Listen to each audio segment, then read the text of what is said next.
정용실의 뉴스 브런치 뉴스픽.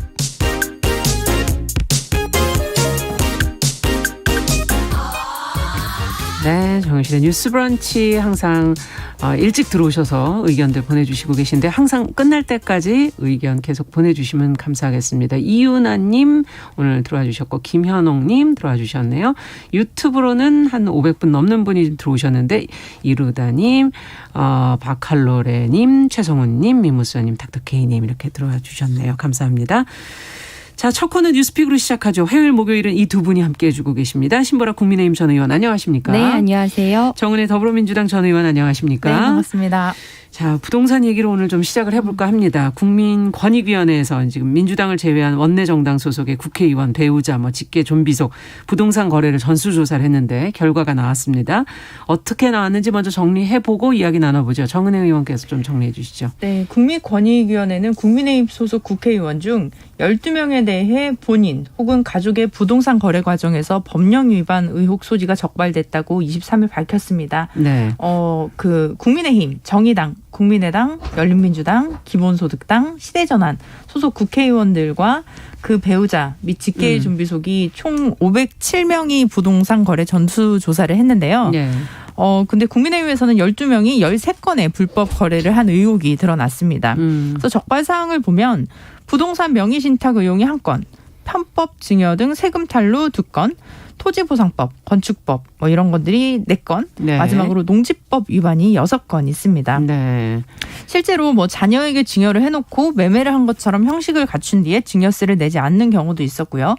구체적인 액수에 대해서는 금융거래 내역 등을 제출받긴 했으나 명확하게 소명이 덜 된 경우도 있었고 추후 이제 수사에서 밝혀지리라고 본다라는 게 권익위 입장입니다. 네. 또 아직 검증을 받지 않은 10명의 의원들이 있는데 이 중에는 이제 무소속 의원이 8명 포함이 되어 있습니다. 그래요? 그래서 예. 최근에 국민의힘으로 복당한 윤상현 의원이나 또 그 국가안보상 개인정보 보호가 필요한 국민의힘의 태영 의원도 조사 대상에서는 빠지긴 했습니다. 네. 그리고 아직 또 민주당에서도 2명, 국민의힘 2명 등 일부 가족이 개인정보 제공 동의를 제출하지 않은 경우도 있어서 이 부분은 지금 약간 사건은 종결은 하긴 했는데 좀 국민 여러분들께 좀 설명이 필요한 부분인 것 같습니다. 그러네요. 어떤 분이 또 협조를 하셨는지 안 하셨는지도 알아야 될 부분이죠.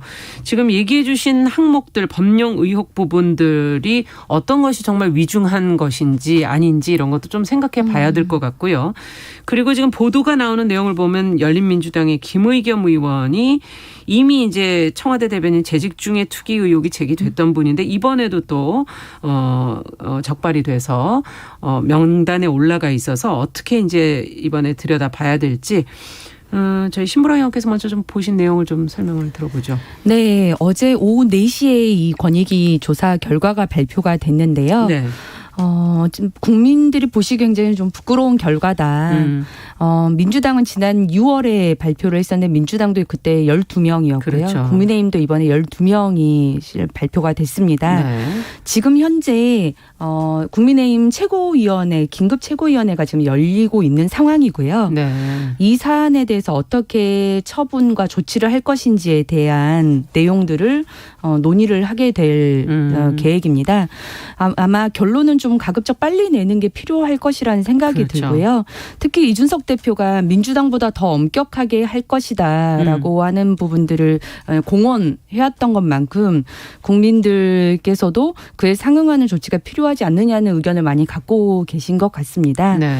최고위도 이 사안의 엄중함과 또 민주당과 비교해서 조치를 어떻게 할 건지를 국민들께 지켜보고 계실 것을 잘 알고 있을 거기 때문에 이에 상응하는 조치를 취하지 않을까 하는 생각을 갖게 됩니다. 네.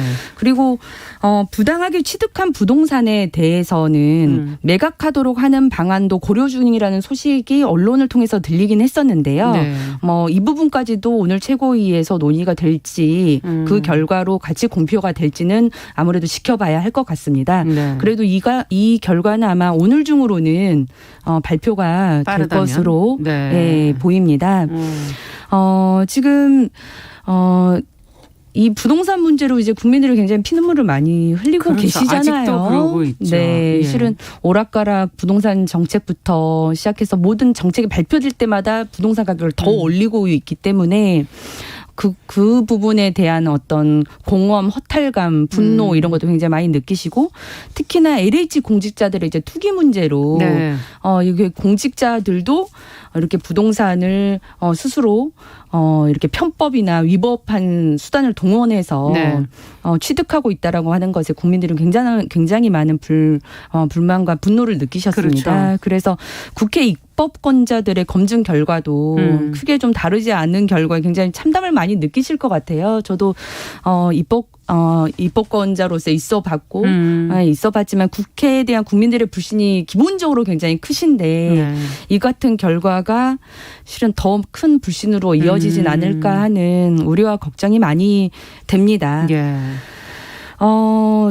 이 후속 조치에 대해서는 저는 어쨌든 또 정권 교체를 앞두고 있는 그렇죠. 부분에서 예. 좀 국민의힘 차원에서 좀 자기 희생을 생각하는 좀 결단이 필요하다고 생각하고요. 예. 그런 측면에서 탈당 조치와 더불어 이제 부당한 재산에 대해서는 환수 조치. 매각 예. 조치를 함께 병행한다면 네. 그 어떤 매각 진정성을 조치. 그래도 그나마 좀 믿어주시지 않을까라는 생각이 들고요. 네. 한편으로는 민주당은 그 후속 조치를 어떻게 해왔느냐라고 하는 부분을 살펴보지 않을 수가 없는데 네. 지난 6월에 이제 발표가 됐었고 그렇죠. 그때 이제 당대표가 투기 연루자는 즉각 출당 조치하고 네. 무혐의 확정 이전까지 복당을 금지하겠다 실은 선언을 했다가 네. 실은 이제 그거를 탈당 권유로 슬그머니 이제 수위를 낮췄고요. 근데 그 이후에 그러면 그 12명의 조치가 어떻게 됐느냐. 네. 실은 다 탈당 권유를 했기 때문에 실은 다 탈당을 해야 되는데요. 두 분은 비례대표고 10명은 지역구 의원이세요. 그렇죠. 근데 이제 두 비례대표 의원은 스스로 탈당계를 내게 되면 의원직을 상실을 합니다. 그래서 당이 제명 조치를 하게 되면 의원직을 유지하거든요. 예. 그래서 2명은 제명 조치로 의원직을 유지하게끔 했고요. 그래서 무소속 신분이 됐고 네. 10명 중에 이제 5분은 탈당계를 제출하고 5분은 거부 의사를 밝혔는데 이 5명의 제출된 탈당계마저도 민주당이 이제 처리를 하지 않아서 10명 모두가 지금 당적을 유지하고 있는 상황입니다. 그렇기 때문에 이런 조치를 강하게 하겠다라고 공표한 게 한낱 이제 좀 무늬만 징계 아니었냐 그렇죠. 이런 지적을 좀 피할 수 없을 것 같고요. 네. 그래서 최근에 국민의힘 조사 결과가 나오니까 민주당은 어찌했나 복귀를 해보니까 너무 이렇게 터무니없는 조치를 취했다. 이런 부분에 대한 국민들의 분노가 더 심할 것 같습니다. 그래서 국민의힘도 이 진정성을 보이기 위한 조치를 그렇죠. 좀 제대로 할 수밖에 없겠다. 그런 측면에서. 그리고 민주당도 지금 뭐 고용진 수석 대변인이 엄정한 조치를 취하라 했지만 우선 자기 반성부터 먼저 또 하셔야 하는 게 맞지 않을까 덧붙이고 싶네요. 네. 네. 어떻게 보십니까, 정은혜 의원께서도? 네. 지금 예. 부동산 전수조사가 지난번에 4.7 재보궐선거 이후에 이제 국민의 공분을 사고 그리고 나서 이제 의원들이 자발적으로 이제 전수조사를 하게 된 건데 지금 사실 민주당 같은 경우는 매를 먼저 맞았죠. 그래서 그렇죠. 이제 우리 당은 어느 정도 좀 정리가 돼가고 있는 상황이고 신보라 의원님 말씀하신 뭐 제명이 되고 아직 당적을 유지하고 있고 이런 부분도 있지만 실제로 지금 한 분 한 분 조사 과정에서 무혐의가 나오고 있습니다. 이제 우상호 의원 같은 경우도 농지법 위반이었지만 무혐의였고 서영석 의원 같은 경우도 무혐의가 나오고 있고요. 네. 또 아마 양희원영 의원님도 뭐 그런 걸로 저는 알고 있는데 이런 식으로 조금 좀 약간 애매한 부분들이라든지 철저하게 더 조사가 필요한 부분도 있기 때문에 일단은 조금 더 지켜봐야 할 것 같습니다. 그리고 이제 뭐 12명. 여야가 똑같이 12명이다. 뭐 이렇게 네. 얘기를 하시지만. 마치 맞춰놓은 듯한 네. 기분이 근데 드네요. 지금 예. 조금 비율을 보시면 예. 더불어민주당 같은 경우는 국회의원이 174명입니다. 네. 그중에 12명이고요.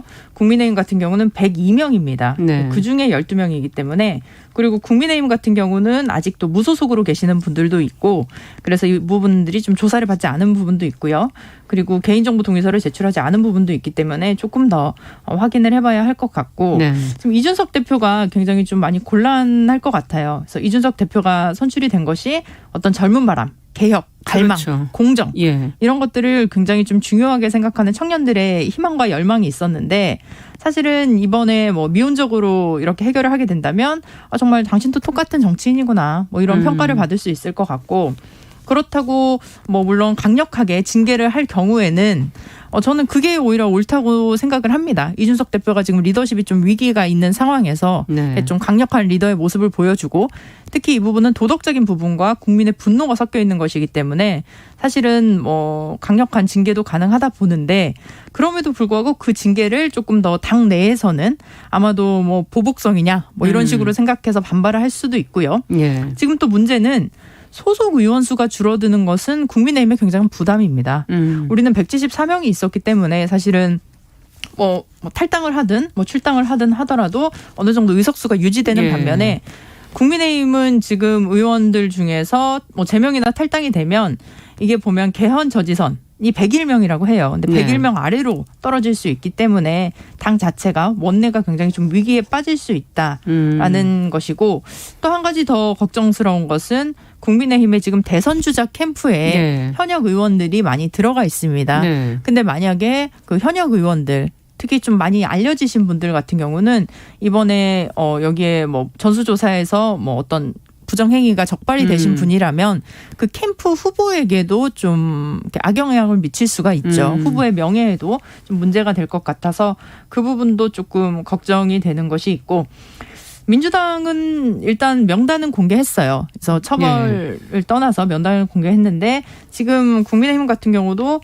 명단을 공개 안 할 수 없을 것 같습니다. 그래서 좀 뭐 아프더라도 좀 괴롭더라도 민주당보다 더 엄격하게 하겠다는 이준석 대표의 말처럼 공개를 하고 그 이후에 뭐 출당을 하는 게 가장 좀 큰 징계이긴 하겠지만 사실 다음 공천에서의 또 어떤 공천권을 또 행사를 할지도 전 중요한 것 같아요. 그래서 네. 4년 뒤에, 3년 뒤에 이제 국회의원 선거나 아니면 다음 지방선거 때 그 규정을 만드는 것도 저는 굉장히 중요하다고 생각합니다. 예. 지금 지방의원들 같은 경우는 전수조사를 하지 않았고요. 그렇죠. 자치단체장도 그렇고요.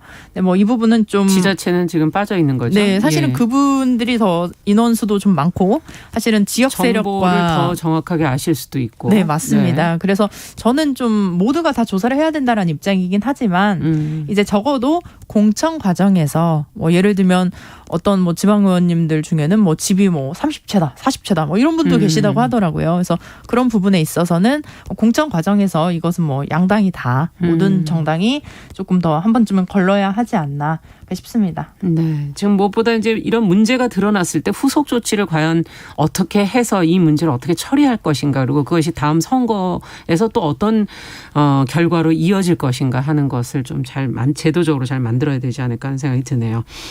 자, 또 덧붙일 말씀이 혹시 더 있으신지?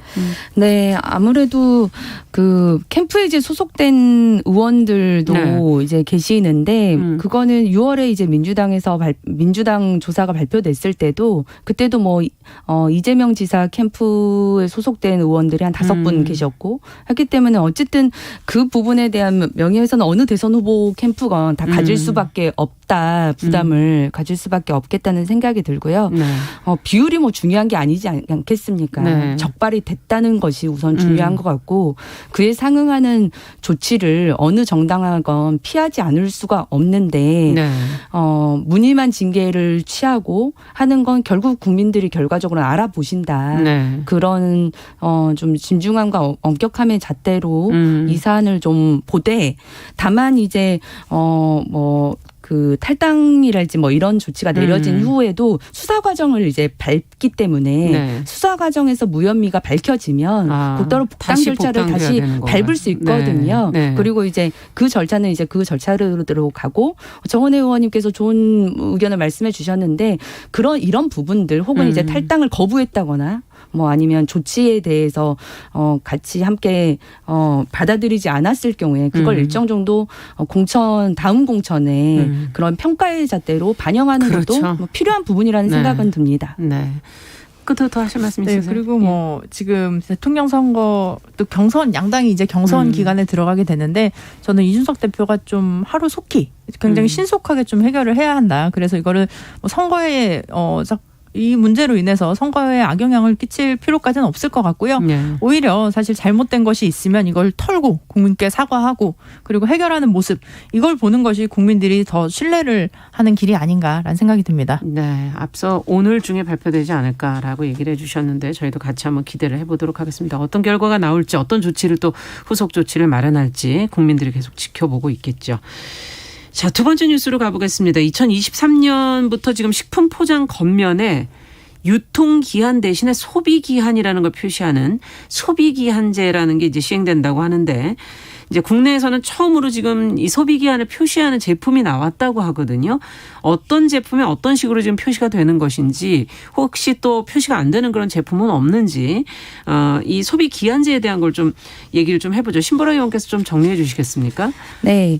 유통기한과 소비기한을 병행 표기한 제품이 국내에 처음 등장을 했습니다. 바로 국내 한 생협에서 판매하는 왕만두와 군만두 등 냉동만두 4종인데요. 네. 만두 포장지 앞면에 유통기한 2022년 4월 8일까지, 소비기한 2022년 5월 3일까지 이렇게 두 개가 병기돼 표기됐습니다.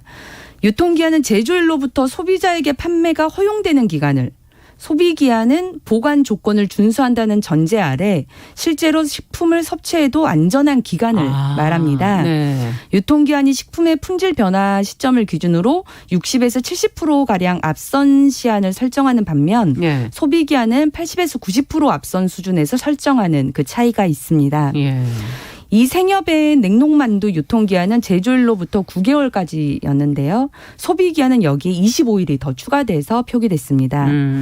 생협은 소비기한을 적은 이유에 대해 섭취 가능 기한을 소비자에게 정확히 알려서 식품 낭비를 줄이기 위한 것이라고 설명을 했는데요. 네. 법적으로도 유통기한 표시가 소비기한으로 전면 대체되는 제도가 도입이 됐습니다.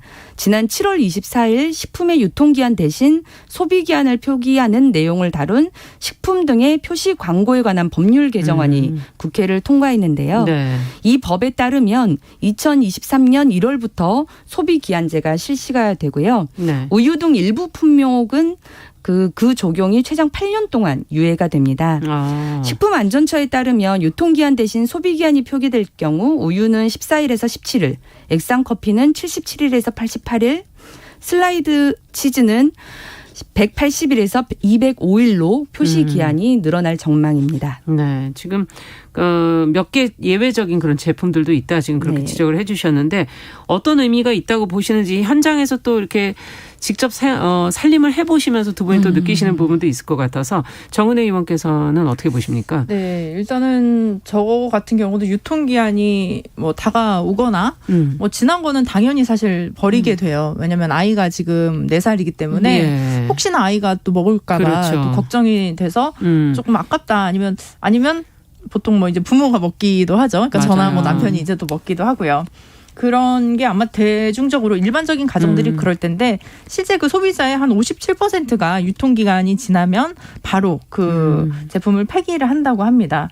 그렇기 때문에 우리의 인식이 굉장히 좀 유통기한에 좀 몰려 있는데 실제로 우리가 85년에 유통기한제가 도입이 됐어요. 근데 당시에는 유통 환경이 굉장히 좀 열악해서 이제 식품이 좀 쉽게 변질이 돼서 하는데 지금은 뭐 그렇지가 않죠. 굉장히 냉동 시스템도 잘 돼 있고 요즘은 그 배달하는 과정에서부터 그 냉동 시스템이 너무나 잘 돼 있어서 소비자분들이 믿고 이제 식품을 드실 수 있는데 지금 보면 식품을 그렇게 폐기하는 가정에서의 그 식품 비용이 식품안전정보원에 따르면 연간 8조 1,419억 원에 이른다고 합니다. 그래서 그래요. 굉장히 큰 규모고요. 그리고 식품 제조업체의 경우에는 한 5,308억 정도의 식품 폐기 비용이 발생을 하고요. 그래서 굉장히 좀 이것은 환경적인 문제에서도 좀 많이 앞으로 국제수입지에서 보면은 이제 온실가스 배출량의 26%가 식품 생산이고 또 6%는 음식물 쓰레기로 발생을 한다고 합니다. 그래서 온실가스의 원인이 되기도 하기 때문에. 음식만 관련해서도 32% 정도 지금 꽤 되네요. 그래서 제가 외국을 살펴보니까 외국 같은 경우는 소비기한제를 사용하고 있어요. 지금 우리가 유통기한이라고 하면 이것은 판매하는 날짜인 거잖아요. 그러니까 유통이 되는. 네네, 그렇죠. 근데 소비라고 하면 사용을 하는 우리가 유즈한다고 하죠. 그 사용을 하는 기간인 것인데 예. 실제로 외국에서 제가 확인을 해보니까 EU, 유럽연합이나 미국, 영국, 캐나다, 호주 등은 모두가 이제 유통기한을 표시할 수는 있지만 이게 강제조항이 아니고 자율조항이고 기본적으로 소비기한제를 사용을 하고 있습니다. 네. 근데 이 부분에 대해서 뭐 편의점 같은 경우는 굉장히 좋을 수 있어요. 소비기한이 도입되면 그렇죠. 조금 더 네. 판매할 수 있겠네요. 그 재고 부담이 좀 줄 수 있고요. 예. 그리고 뭐 냉동식품 같은 경우도 굉장히 대기업에서 운영하는 매장들은 냉장 관리가 잘 되어 있기 때문에 좋을 수 있고 특히 가공업체, 뭐 과자류나 이런 부분도 좀 늘리게 되면 그렇죠. 네, 그 재고 물량을 좀 잘 처리할 수 있는데 반면에 좀 회전율이 낮은 중소형 매장이나 굉장히 좀 작은 규모의 뭐 네. 식당이라든지 이런 부분들은 조금 부담이스럽 수 기도 하고요. 우려스러운 부분이 네, 조금 있으신 그리고 거죠. 예. 특히 낙농가 관련해서도 이제 소비 기한을 좀 우려를 하는데 그 신선식품이라고 하죠. 이제 유제품 같은 경우는 변질의 가능성이 있기 때문에 네. 또 변질된 음식을 또 소비자가 잘못 섭취했을 경우에 부작용이나 이런 부분에 대해서 염려를 하기 때문에 어떤 지금 이런 측면을 우리가 고려했을 때 안전을 위해서 저는 그 소비 기한이라는 개념을 좀 제대로 홍보하는 것이 중요하다. 저는 사실 소비 기한, 유통 기한 이게 처음 딱 들었을 때 그 용어가 바로 이해되진 않아요, 사실. 예. 그렇죠? 우리가 먹을 수 있는 기간, 그렇죠. 아니면 판매할 수 있는 기간, 예. 뭐 이런 식으로 좀 용어를 변경을 한다든지 쉽게 해주신다면. 이해하기 쉽게 해서 사실 우리가 30몇 년 동안 이렇게 가져왔던 인식이 하루아침에 바뀌기는 어려울 테니 그 부분에 대한 국민적인 인식이라든지 이런 부분들도 함께 개선이 되어야 할 것 네, 같습니다. 홍보도 좀 해야 된다 이런 네. 말씀이신 것 같고 어떻게 보세요, 신보라 의원께서는? 네, 네. 저도 집에서 물론 우유 같은 경우는 유통기한을 좀 지키는 편인 것 그렇죠. 같아요. 왜냐하면 아무리 냉장 보관을 하더라도 좀 상하기 쉽죠. 네, 조그만 예. 공기 마찰이 있거나 그러면 훨씬 빨리 변질이 되기 때문에 근데 뭐 소세지 같은 거 예. 그런 거는 유통기한 지나서도 멀쩡하더라고요. 그래서 맞아요. 많이 구워 먹기도 하고 음. 이제 그랬는데 그런 측면에서 이게 어쨌든 폐기물이 굉장히 많이 발생되는 것들에 대한 그 비용 감축 그리고 선진국 추세와 함께 간다. 네. 이런 측면에서 우리나라도 일정 정도 이제 그 소비기한 형태로 옮겨가자 이런 추세에는 이제 동의가 되는 제도인 것 같고요. 네. 근데 이제 우려되는 부분이 네. 아까 그래서 이제 낙농업 우유 같은 제품은 8년 정도 유예 기간을 두게 된 건데 예. 실은 우리나라가 법정 유제품의 냉장 온도가 0에서 10도씨라고 해요. 예. 근데 선진국 미국 같은 경우만 보더라도 0에서 5도 사이에 반드시 유제품을 그 냉장 좀 더 온도 낮은 유지하도록 온도군요. 되어 있는 거죠. 네. 그러다 보니까 실은 이 낙농업계에서는 이게 변질에 뭐 부배 가능성도 있고 그러는데 이거를 함부로 이거는 기간을 함부로 늘릴 수가 없군요. 네, 맞습니다. 그래서 뭐 유통의 문제도 있겠지만 그래서 우선은 이 유예 기간 동안에 그 식약청에서는 냉장 온도를 어쨌든 낮추는 방향으로 이제 법령 개정을 좀 하려고 한다고 하더라고요. 그런데 그렇군요. 그런 준비 기간들을 충분히 이제 마련한 다음 이제 그 개선이 되면 좋을 것 같고요. 그리고 우리가 조금 이제 걱정되는 부분은 네. 유통 기한이 좀 거의 끝나가기 임박한 지점에 있는 상품들의 유통. 네. 그리고 아예 진한 식품이 유통되는 것까지가 예. 잘 막아질 것이냐. 이 원칙은 부분이 제대로 잘 중요할 되고 것 있는 같습니다. 거냐. 왜냐하면 네. 유통 기한과 소비 기한은 좀 긴 편인데 유통 기한이 지난 식품은 기본적으로 판매를 할 수가 없거든요. 근데 만약 그 도매에서부터 소매로 넘어가는 기간 동안 예. 유통 기한 지난 식품을 사실상 그 가게에 비치하게 되면 소비 기한은 늘어져 되니까. 있기 때문에 연장되어 네. 있기 때문에 그걸 구매하게 되거든요. 예. 그래서 이걸 원천적으로 막는 방안 그리고 이걸 유통했을 때 법적으로 더 제재를 크게 할 수 있는 이런 것들이 조금 더 구비되어야 하지 않을까라는 생각이 듭니다. 네. 그리고 마지막으로 제가 한 가지 더 추가적인 이건 인포메이션인데요. 예, 예. 제가 얼마 전에 한번 뭐 딱풀 캔디 얘기 한번 이런 하셨었죠. 그 예. 식품을 오용될 수 있는 제품들. 그런 광고가 된 제품들에 네. 대한 말씀들을 들었었는데요. 최근에 이 식품 등의 표시 광고에 관한 법률 이게 개정되면서 그것도 금지하는 내용도 함께 통과가 됐습니다. 네. 그래서 이제 식품으로 오인될 수 있는 그런 제품들을 홍보하는 광고는 금지되게 되었다는 거 그것도 함께 알려드립니다. 네. 자, 오늘 얘기는 여기까지 듣겠습니다. 뉴스픽 정은혜 신보라 전 의원과 함께 알뜰한 정보들 저희가 같이 챙겨드렸습니다. 말씀 감사합니다. 네, 감사합니다. 잘 들었습니다. 정용실의 뉴스 브런치 듣고 계신 지금 시각 10시 31분이고요. 라디오 정보센터 뉴스 듣고 오죠.